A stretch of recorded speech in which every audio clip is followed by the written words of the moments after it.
এতদিন যে India gate শুধুমাত্র টিভিতে আর বইয়ের পৃষ্ঠায় দেখে এসেছি, আজকে চলে গেছিলাম সেটাই নিজের চোখে সামনাসামনি দেখতে। তো দুপুরে লাঞ্চ করে রেডি হয়ে বেরিয়ে পড়লাম।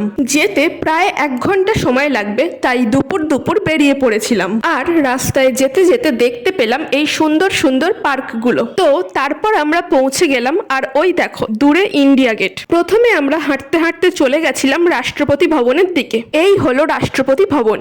তারপর এই দিক ঘোরা হয়ে গেলে আমরা যেতে লাগলাম ইন্ডিয়া গেটের দিকে। আর এই দেখো, এনারা দেখি সারা রাস্তায় এদিক ওদিক ছড়িয়ে ছিটিয়ে বসে আছেন। আর এদের থেকে ফোন, ব্যাগ এগুলো একটু সামলেই রাখতে হয়, কেননা ইচ্ছে হলে কিন্তু হঠাৎ করে এরা তোমার হাত থেকে কেড়ে নিতেও পারে। তো যাই হোক, তারপর আমরা চলে গেলাম ইন্ডিয়া গেটের একদম সামনে। তারপর আস্তে আস্তে যত সন্ধে হচ্ছিল, আশেপাশের আলোতে জায়গাটা আরো সুন্দর লাগছিল। ঘোরা হয়ে যাওয়ার পর আমরা চলে এলাম বাড়ি।